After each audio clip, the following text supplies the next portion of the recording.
இது நம்மளோட stock room. இது இங்கே நிறைய ப்ராடக்ட் நம்ம ஸ்டாக் வச்சிருக்கோம். இது பார்த்தீங்கன்னா உங்களுக்கு வந்து Asha power MPPT controller retrofit. அதாவது என்னன்னா ஒரு ஆர்டினரி வீட்டில் நார்மல் இன்வெர்டர், எல்லா வீட்லையும் நார்மல் இன்வெர்டர் இருக்கும். ஸோ அந்த இன்வெர்டர் வந்து ஜஸ்ட் நீங்கள் சோலாரை கன்வெர்ட் பண்ண விரும்புறீங்க. அப்படி இல்லைன்னா சனிக்கிழமை மாசத்துக்கு ஒரு நாள் கரண்ட் ஷட் டவுன் ஆகுது. ஆனால் அந்த நேரத்தில் எனக்கு பேக்கப் வர மாட்டேங்குது. அந்த நாள் எனக்கு இதுக்கு இந்த சோலார் பவர் வரும்போது போட்டோம்னா அந்த இதுவும் ஃபுல் ஆகிடும் உங்களுக்கு. ஸோ அந்த மாதிரி நார்மல் இன்வெர்டர் சோலார் இன்வெர்டரை ரொம்ப கம்மியான பட்ஜெட்டில் கன்வெர்ட் பண்ண விரும்புறவங்க, சேம் டைம் இபி பிரச்சனை இல்லாமல் இருக்கணும் அப்படிங்கிறவங்க ரெகுலர் இன்வெர்டர் இருக்கு பார்த்தீங்களா, அந்த இன்வெர்டர் ஜஸ்ட் இந்த ரெட்ரோஃபிட் கான்செப்ட் வழியா சோலாரா கன்வெர்ட் பண்ணிக்கலாம். ஸோ இது வந்து ஆஷா பவர் பிராண்ட் இருக்கல இந்தியாவில் பார்த்தீங்கன்னா டாப் பிராண்ட் இவங்க தான். ப்ளஸ் எஃபிஷியன்ஸும் நல்லா இருக்கும். உங்களுக்கு 2 வருஷம் வாரண்டியோட வரும். 24/7 உங்களுக்கு பவர் ப்ராப்ளம் இல்லாத மாதிரி அவங்க ரன் பண்ணிக்க முடியும். இது சம்பந்தமா நிறைய வீடியோஸ் யூடியூப்ல போயிருக்கும். பட் இருந்தாலும் கான்செப்ட் இதுதான். 25,000 to 30,000 பட்ஜெட்ல, கம்மியான பட்ஜெட்ல நீங்க இதை நம்ம சோலார் இன்வெர்டரை கன்வெர்ட் பண்ணிக்கலாம். நம்ம லொகேஷனை பொறுத்தவரைக்கும் நம்ம பண்ணி கொடுத்துறோம். அதர் லொகேஷனை பொறுத்தவரைக்கும் டிஎல்எஸ் வழியா பண்ணி கொடுத்துருவோம். இது வந்து ஆஷா பவர். இது வந்து யூடிஎல் கம்பெனியோட எஸ்எம்யூ. அதே மாதிரி சேம் கான்செப்ட் தான். யூடிஎல் வந்து ஜஸ்ட் ஒரு மாடல் மட்டும் தான் இருக்கு. பட் ஆஷா பவர்ல பாத்தீங்கன்னா 12 வோல்ட்ல இருந்து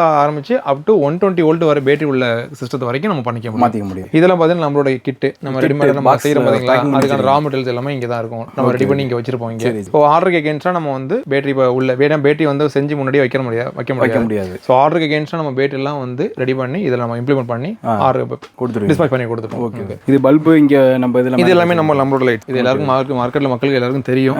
டிசியை பொறுத்தவரைக்கும் நம்மளோட லைட்ஸ் மார்க்கெட்ல எல்லா இடத்துலையும் இருக்க 90% மக்களுக்கு நம்மளுக்கு தெரியும். ஓ நம்மளோட லைட்ஸ் இது எல்லாமே டிசி, எல்லாமே 12 வோல்ட் தான். 12 வோல்ட்லயே இருக்கும். எஸ்பிஎல் லைட்ஸ் தான் இருக்கும் உங்களுக்கு. இதோட மேனுஃபேக்சரிங் யூனிட் தானே அது? ஆமா, பார்த்தது அதுதான். ஓகே.